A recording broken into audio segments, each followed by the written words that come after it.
이렇게 말씀을 준비하게 되면서 또 이렇게 교회를 좀 검색해보고 또 이런 사역들을 보면서 담임 목사님께서 많이 이렇게 청년들을 위해서 배려해 주시고 또 교인분들이 청년분들과 잘 연결될 수 있도록 많이 고민하시는 것 같습니다. 저도 청년부를 담당하고 있지만 교회와 담임 목사님께서 청년들에게 열려있지 않으면 사실 좀 청년부가 부흥하기 힘들더라고요. 근데 이렇게 청년부가 부흥하는 것은 여러분을 위해서 또 담임 목사님과 목사님들 그리고 또 성도님들께서 많이 마음을 열어주시는 것 늘 감사하게 생각해 주시고 또 여러분도 여러분끼리 은혜를 받고 또 나중에 훗날 또 이렇게 귀한 섬김을 이어가는 귀한 세대 되길 간절히 소망합니다. 그리고 특세 아까 그 영상에 보니까 5일 동안 다 나오겠다는 자매 나오셨죠? 네.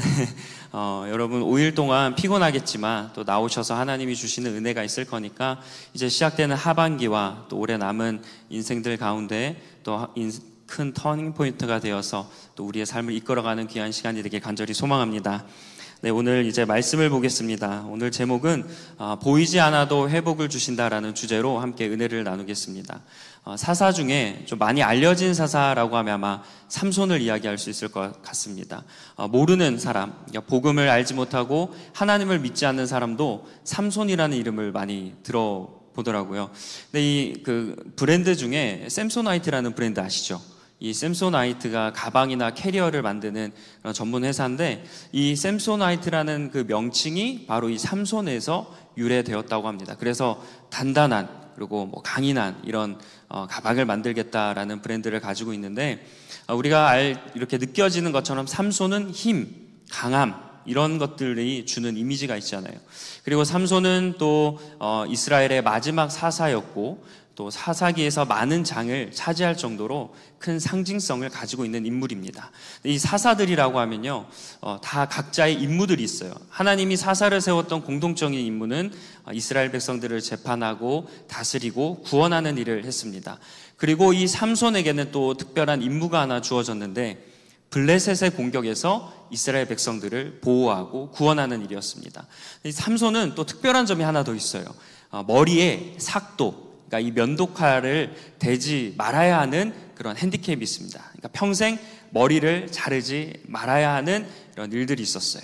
자, 이렇게 사사로 부르심을 받았던 이 삼손이 이방 여인, 이 블레셋 여인 들릴라와 사랑에 빠집니다.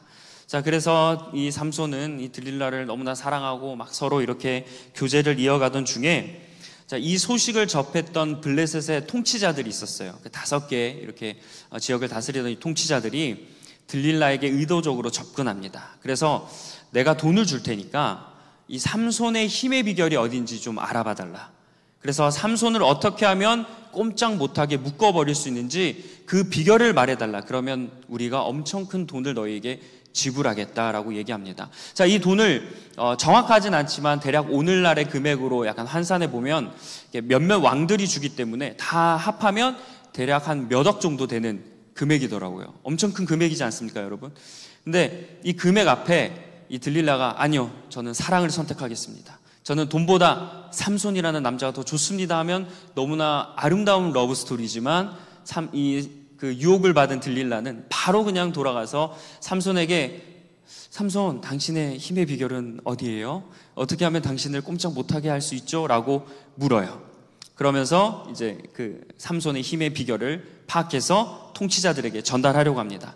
자, 근데 이 삼손이 그래도 몇 번의 그런 유혹을 이겨냅니다. 그래서 한 몇 차례 정도 거짓말을 해요.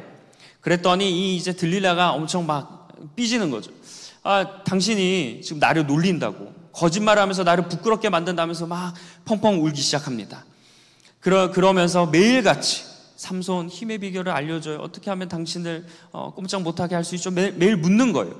자, 근데 여러분, 이 남자들 입장에서는 사랑하는 여자가 매일 울어요. 그리고 자기에게 매일 실망한다고 삐쳐 있어요. 그러면 어떻게 해요? 마음이 당연히 남자 입장에서는 이렇게 마음이 많이 이렇게 녹아내리지 않겠습니까? 그래서 삼손도 이 소리를 듣고 계속 이 유혹을 듣고 나서 마음이 너무 어려웠던 거예요. 그래서 성경에 말하길 뭐라고 이야기하냐면 삼손이 괴로워서 죽을 지경이었다는 겁니다. 그러니까 거짓말을 하고 있는데 이 궁금해하는 이 여자에게 거짓말을 하는 자신이 너무나 괴로운 거예요. 근데 사실 삼손이 말해야 되는 비결은 믿음과 하나님과 연관이 되어 있었어요. 이 말 뜻은 무엇이냐면 절대 말하지 말아야 되는 비밀이었다는 겁니다. 자, 근데 이 삼손이 괴로워했다는 사실 하나만으로도 약간 느낌이 오시죠? 삼손이 결국 말하게 될 것 같다라는 느낌이 들지 않습니까? 그래서 결국 이 삼손은 들릴라에게 자신의 힘의 비결을 이야기합니다. 나는 머리카락이 힘의 비결이에요. 그래서 내 머리를 만약에 자르면 나는 힘이 다 사라집니다 라고 이야기합니다. 자, 그래서 들릴라는 또 통치자들에게 다가가서 이번은 진짜다, 이번은 내 말을 들어달라, 머리를 자르면 힘이 없어집니다 라고 이야기를 합니다. 그래서 어느 날 삼손이 이제 잠에 들었을 때 이 통치자들이 몰래 삼손에게 다가와서 머리를 자릅니다. 자, 그때 성경에서 무엇이라 얘기하냐면 머리를 자르는 즉시 하나님의 영이 삼손에게서 떠났다라고 이야기합니다. 자, 힘을 잃었는데 성경에서는 단지 힘을 잃었다라고 하지 않고 무엇이라고 얘기하냐고요? 하나님의 영이 그에게서 떠나갔다. 자, 이 힘의 비결은 머리카락이었지만 이것은 곧 하나님이 함께 해주셨던 비결이었어요. 지켜야 했던 비결이었지만 그걸 어기니까 하나님의 영이 떠나갔다고 성경은 말씀하고 있습니다. 자, 이렇게 힘이 빠진 삼손은 이제 블레셋에 잡혀갑니다. 그래서 머리가 밀렸고 힘도 잃고 또 되게 잔인한 게 두 눈을 뽑아버려요. 삼손이 두 눈이 사라졌습니다. 그리고 이 사슬로 온몸을 결박한 다음에 평생 감옥에서 이 맷돌을 돌리는 일을 하게 합니다. 완전히 비극적인 결말을 맞이하게 된 거죠. 그리고 어느 날 또 시간이 지나서 이 블레셋 통치자들이 그들이 믿던 다곤신이라고 있었어요. 다곤신. 이 다곤신을 숭배하기 위해서 신전으로 모입니다. 이때는 통치자들만 모인 게 아니고 모든 백성을 다 불러 모아요. 그러니까 온 블레셋 사람들이 다 온 겁니다. 자, 거기서 이렇게 고백해요. 우리가 삼손 때문에 그동안 괴로웠는데 우리가 믿는 이 다곤신이 삼손을 우리에게 보내주셨다. 그러면서 기뻐하면서 막 그들의 다곤신을 막 찬양하기 시작합니다. 자, 그리고 나서 이제 삼손을 불러요. 삼손을 딱 앞에 부른 다음에 지금 삼손이 두 눈을 잃고 지금 좀 만신창이가 됐잖아요. 자신들에게 재롱을 부리게 합니다. 야, 삼손, 좀 우리들을 웃겨봐. 삼손, 우리를 재밌게 해줘봐. 이러면서 비참한 삼손에게 더 큰 상처를 남겨줍니다. 자, 그러면서 이제 이 삼손에게는 두 눈이 없다 보니까 이 삼손을 이동시켜줘야 했던, 그러니까 보조 역할을 해줬던 소년이 한 명 있었어요. 삼손은 이 재롱을 부리면서 그 이후에 이 소년에게 자신을 좀 이렇게 신전 기둥에 기대게 해달라고 이야기합니다. 그래서 그 소년이 삼손을 데리고 기둥 옆으로 데려가 줬어요. 자, 그리고 나서 삼손은 기둥을 양손에 딱 대고 하나님께 기도합니다. 하나님, 이번 한 번만 저를 기억해 주십시오. 저에게 힘을 주셔서 제 원수를 갚게 해달라고 기도합니다. 그리고 나서 온 힘을 다해서 기둥을 탁 밀었습니다. 그랬더니 신전이 와르르 무너져 내리고 거기 있던 모든 사람은 다 죽게 됩니다. 그래서 우리가 아까 읽었던 본문 말씀에 보면 삼손이 살아있을 때 죽인 사람보다 이 죽으면서 죽인 사람들이 훨씬 많다고 합니다. 실제로 이 신전 옥상에만 3,000명이 있었다고 합니다. 옥상에만. 그러니까 모든 그 신전에 있던 사람들을 계수하면 훨씬 많은 숫자겠죠. 자, 이렇게 성경은 삼손이 결국에는 블레셋을 죽였다는 그런 이야기로 사사의 이야기를 끝을 맺습니다. 여러분, 삼손에게 있어서는 힘은 그의 정체성이었습니다. 하나님이 주신 힘으로 그는 블레셋을 무찌러야 되는 사명을 감당해야 됐습니다. 하지만 그는 주신 사명을 거룩하게 감당하지 못했어요. 그리고 감정을 이기지 못하고 한 번의 실수로 그만 모든 것을 잃게 되었습니다. 최고로 잘 나가던 사람이 한순간 나락이 됐을 때는 그 평범한 사람들이 아픔을 겪었을 때랑 비교하지 않게 더욱더 힘들고 더 괴로웠을 겁니다. 그래서 아마 삼손은 계속 그 감옥에서 이 맷돌을 돌리면서 얼마나 자신의 인생을 한탄했겠습니까? 내가 괜히 들릴라에게 이야기를 해가지고 내가 이렇게 되었다. 하나님이 주신 비결을 내가 끝까지 감추지 못하고 이야기해서 내가 결국 이 모양 이 꼴이 되었다라고 자신의 신세를 얼마나 한탄하며 삼손이 살았겠습니까? 그에게 희망은 사치였을 겁니다. 보이지 않을 거예요. 우리가 그래도 지금 힘들지만 열심히 지금 삶을 노력하면 내일이 괜찮아질 거라는 생각, 그리고 언젠가 미래가 조금 더 괜찮게 펼쳐진 생각을 가지니까 그래도 오늘 최선을 다해 살아갈 수 있지 않습니까? 그러나 삼손은 그럴 희망을 꿈꿀 수가 없는 사람입니다.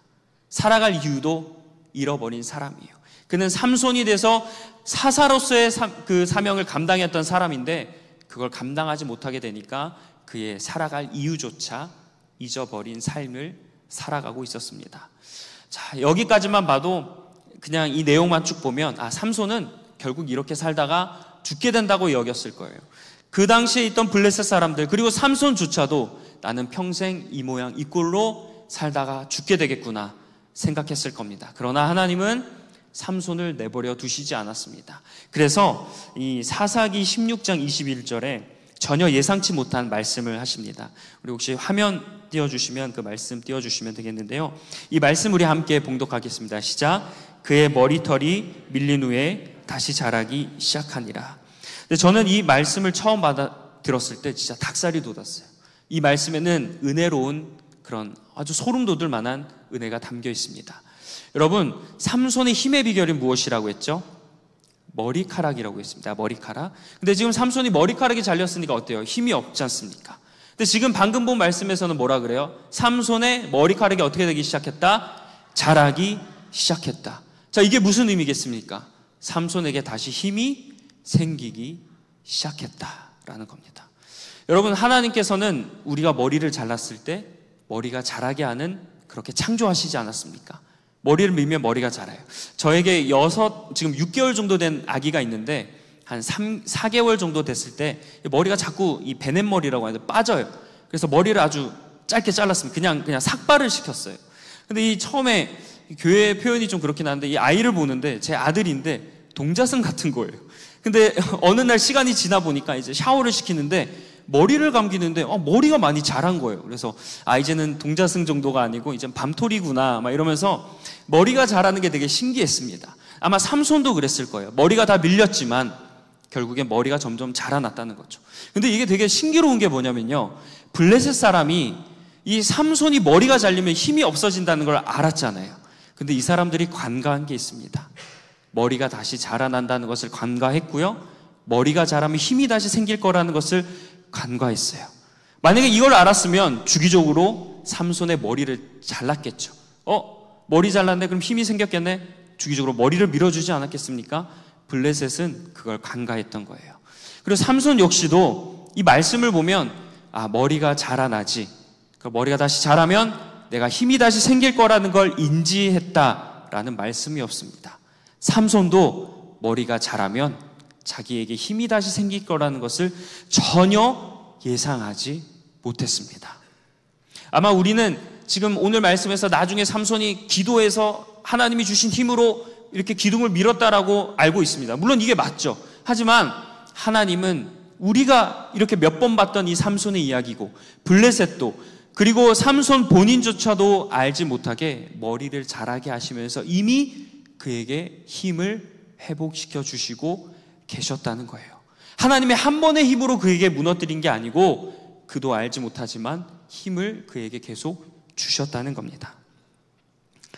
믿음의 여정을 함께 걷는 우리 청암교회 청년 여러분, 그리고 성도님들, 우리가 보지 못하고 또 느끼지 못해도 분명한 사실은 하나님은 우리에게 회복을 주신다는 사실입니다. 그리고 지금도 하나님은 우리에게 회복을 주고 계시는 줄 믿습니다. 그 회복을 주기 위한 자리가 아마 여기 있는 분들에게는 이 새벽 부흥회의 자리인 줄 믿습니다. 그래서 이 자리는 여러분 좀 힘들지만 나를 위한 자리라고 생각하셨으면 좋겠어요. 하나님이 나를 회복시키는 자리구나. 삼손이 머리가 자라듯 나에게 힘들고 아프고 그런 괴로운 상황을 하나님이 회복하시기 위해서 이 자리에 인도하셨구나. 그래서 여러분이 예배를 드리다 보면 피곤하지만 여러분의 그런 회복이 있게 되길 간절히 축복합니다. 우리도 삼손처럼 내가 지은 죄, 그리고 여러 실수로 인해서 어려울 때가 많아요. 근데 이건 내가 죄를 지어서나 잘못을 했기 때문에 그걸 내가 감당해야 된다라는 것을 머리로는 알고 있습니다. 그러나 실제로 우리가 그 일을 마주하고 감당할 때는 어때요? 괴롭고 힘들지 않습니까? 그리고 내가 이거는 나의 강점인 것 같아요. 그래서 이 강점을 가지고 뭔가 열심히 합니다. 그러나 이 강점이 결국 이렇게 열심히 살다 보니까 나에게 부끄러움이 되고 사람들과 비교했을 때 별것 아닌 것 같아서 더 부끄러워질 때가 있어요. 이건 나의 강점이 아닌가. 이건 더 수치스러움을 느낄 때가 있고, 그리고 과거에는 그래도 내가 하는 일이 조금 잘 됐는데 어느 순간부터 내가 하는 일마다 잘 되지 않을 때가 있습니다. 그러다 보니 삼손이 마치 머리가 밀려서 힘을 잃은 것처럼 내가 학교나 알바나 직장이나 가정이나 내가 살아가는 그곳에서 전혀 내 힘을 발휘하지 못하고 마치 쳇바퀴를 굴리듯이 주어진 시간 안에 주어진 일들을 하며 전혀 내 능력을 발휘하지 못하고 그저 시키는 대로 해야 되는 것대로 내 자유와 어떤 의지 없이 살아가는 모습들이 우리에 많이 있지 않습니까? 교회의 사역도 마찬가지예요. 교회의 사역을 감당하면 아무래도 힘들고 그런 좀 어려움이 있죠. 처음에는 믿음으로 감당하면 될 거라 생각해요. 그래서 아마 여기서도 마찬가지일 것 같은데 교사하는 분들, 방송 사역을 하는 분들, 여러 사역하는 분들 중에 자기의 강점인 분들도 있고 강점이 아닌 분들도 있습니다. 대단한 섬김이죠. 근데 그런 섬김을 하다 보면 어느 순간 내가 믿음으로 하면 될 것 같은데 갑자기 자존감이 떨어질 때가 있단 말이에요. 이거 내가 하는 게 맞아? 이거 나보다 더 잘하는 사람이 있지 않을까? 이러면서 교회 안에서도 믿음으로 감당했던 일들이 어느새 좀 부끄러워지고 또 힘을 잃게 되는 그런 모습들이 많이 있습니다. 그러면서 우리가 더 힘든 건요, 나도 그런 고민이 있단 말이에요. 내가 지금 이게 하는 게 맞나? 지금 내가 너무 힘없이 살아가는 게 아닌가 고민하고 있는데 다른 사람들이 나를 보면서 그렇게 생각하는 거예요. 너 왜 그런 일을 하냐고, 좀 잘 살려보라고, 아니면 너 그렇게 하지 말라고, 너 되게 막 이러면서 우리에 대해서 판단하고 비판하는 그런 이야기를 들으면 더 우리의 자존심은 바닥을 치게 됩니다. 그럴 때마다 여러분 오늘 말씀을 기억하셨으면 좋겠어요. 지금 이 순간 그런 삶을 살고 계시는 분들도 있을 거고요. 또 반대로 지금은 그러지 않아도 삶을 살다 보면 언젠가는 그 순간을 분명히 맞이할 때가 있습니다. 제가 여러분들에게 안 좋은 이야기를 미리 얘기하는 게 아니고 살다 보면 언젠간 이런 내가 완전히 힘을 잃고 내가 어떤 것도 할 수 없던 그런 맞이하는 순간이 분명히 오게 된단 말이에요. 그게 믿음으로 살게 돼도 하나님이 주신 비전이어도 그럴 때가 분명히 우리에게 찾아온다는 겁니다. 그때 여러분 오늘 말씀을 기억하셨으면 좋겠어요. 과연 어느 누가 삼손에게 힘이 다시 생길 거라고 생각했겠습니까? 과연 어느 누가 삼손이 지금 신전을 무너뜨려서 그 블레셋 사람들을 모두 죽일 거라고 예상이나 했겠습니까? 하나님의 일하심은요, 우리의 예상과 전혀 다른 방법으로 흘러가요. 우리의 부족, 우리의 나약함, 심지어 우리의 실수를 통해서도 일하시는 분은 하나님이신 줄 믿습니다. 그런 분이 우리 하나님이에요. 만약에 여러분 우리가 생각한 대로 일들이 딱 진행이 돼요. 그러면 행복할 것 같죠. 그러면 하나님이 필요하겠습니까? 내가 계획한 대로 일이 순조롭게 딱 진행이 돼요. 그러면 이런 생각 들지 않겠습니까? 나 되게 좀 잘하네. 나도 되게 괜찮은 사람이네. 이렇게 생각하면서 과연 하나님이 전능하다고 표현할 수 있겠습니까? 그러면 내가 전능하다 생각하겠죠. 그러면 더 하나님을 찾지 않게 됩니다. 이게 바로 교만인 거예요. 뭔가 우리가 했을 때 내 힘이 쫙 빠지고 내가 아무것도 할 수 없는 그런 상황에 맞이했을 때 하나님은 그 순간은 우리에게 절망의 터널이 아니고 다시 우리를 하나님을 찾게 하시고 하나님을 통해 일하심을 바라보게 하기 위해서 그 시간을 허락해 주셨다는 겁니다. 그래서 여러분 우리 스스로 우리가 한계를 긋지 않았으면 좋겠어요. 또 내가 보기에 믿음이 좋지 않을 수 있어요. 나는 좀 뭔가 부족해서 과연 하나님이 나를 통해 일하실까? 내가 이렇게 부족한데, 내가 이렇게 잘한 게 없는데, 내가 봐도 내가 가진 달란트가 너무 없는 것 같은데 하나님이 나를 통해 일하실까? 매번 평범한 반복되는 일상을 보내고 있는 나에게, 힘없이 매일 같은 순간을 반복하는 나에게 하나님이 그럼에도 나를 통해 일하실까? 걱정하지 말라는 거예요. 그리고 여기 있는 분들 중에서 계속 인생의 실패를 경험해서 나는 이제 더 이상 안 되겠다. 나에게는 가능성이 없다. 나는 이제 끝났다. 그러면서 그냥 나는 이 정도 이 수준에서 살아가는 게 그게 나의 행복이다 라고 혹시 여러분 스스로 여러분의 한계를 정해놓지 않으셨습니까? 그런데 하나님께서는 여러분에게 이렇게 말씀하십니다. 걱정하지 말라고. 지금 내가 너를 회복하고 있다고. 여러분 그 회복은 우리가 알 수도 있지만 우리가 모를 수도 있어요.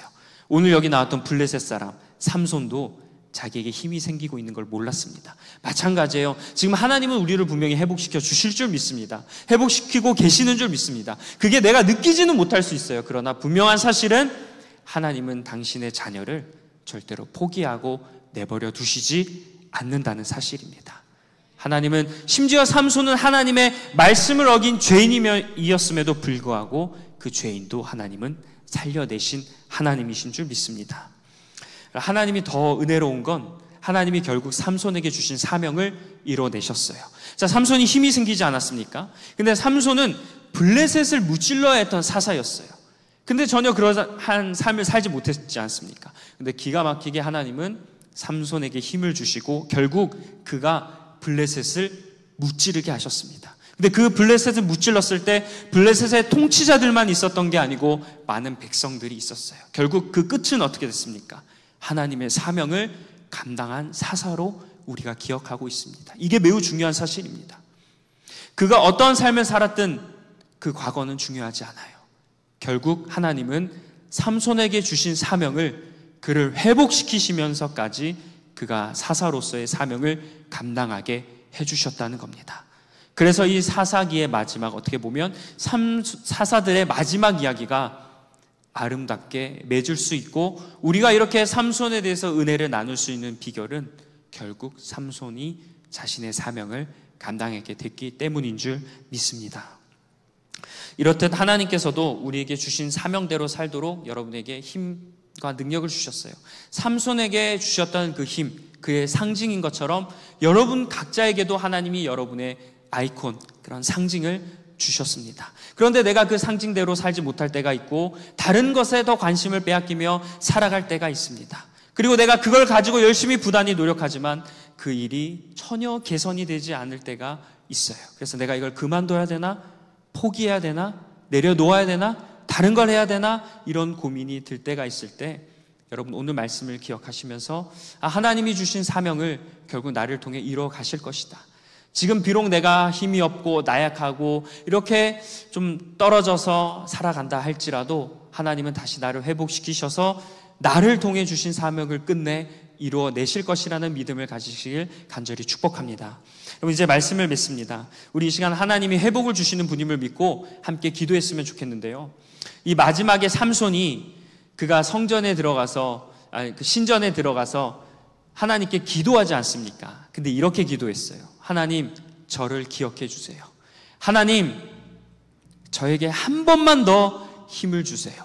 그래서 저를 두 눈을 잃게 만들었던 이 블레셋의 원수를 갚게 해 주옵소서라고 기도합니다. 성경에서 무엇이라고 말하냐면 삼손이 이거를 부르짖어 기도했대요. 그냥 조용하게 하나님 해주세요 이렇게 기도한 게 아니고 막 졸면서 기도한 게 아니고 그냥 가능성 없이 될 대로 되라 기도한 게 아니고 부르짖어 간절하게 기도했다고 말씀합니다. 여러분 오늘 이 시간 기도할 때 그리고 앞으로 이 5일의 새벽에 기도할 때 간절하게 부르짖는 기도가 되길 원합니다. 삼손처럼 이렇게 기도하셨으면 좋겠어요. 하나님, 저를 기억해 주세요. 하나님, 제 인생을 생각해 주세요. 하나님, 제 마음을 회복시켜 주시고 힘들게 살아가는 저의 삶을 기억해 주세요. 저의 능력을 회복시켜 주시고 저에게도 결국 하나님의 일을 감당할 힘과 능력을 주옵소서. 그리고 앞으로 내가 무너진다 할지라도 하나님 다시 나를 일으켜 세워 주시옵소서. 이렇게 기도하길 원합니다. 자, 이렇게 회복된 우리에게 하나님은 회복만 주시는 게 아니고 회복된 사람이 되어서 결국 우리의 일을 감당하게 하실 겁니다. 여러분 각자에게 하나님이 사명을 주시고 비전을 주신 줄 믿어요. 아마 그 비전을 발견하는 분들이 계시고 이미 발견하신 분들도 계실 겁니다. 그러나 중요한 사실은요, 하나님은 그 비전을 바로 여러분을 통해 나를 통해 이루시길 원하신다는 거예요. 다른 사람을 통해 일하시는 비전도 있지만 함께 이루어야 되는 비전도 있지만 내가 아니면 이루어지지 않는 삼손과 같은 그런 비전이 나에게도 있을 줄 믿습니다. 여러분 회복되어서 그 비전을 이루며 살아가시는 저와 여러분들에게 간절히 축복합니다. 그래서 오늘 이 말씀을 가지고 여러분 오늘 이 하루를 기도하며 살아가시고 그리고 남은 이 하반기를 그 은혜로 살아가시고 마지막으로 앞으로 일평생 그 은혜로 살아가겠노라 결단하시는 저와 여러분이 되시길 주님의 이름으로 간절히 축원합니다. 우리 이 시간 함께 찬양했으면 좋겠습니다. 우리 인생 가운데 주님이 일하시지 않으면 여러 가지 일이 일어나지 않습니다. 그래서 우리 이 시간 주님만이 일하신다는 느낌을 가지고 함께 찬양하며 나가겠습니다.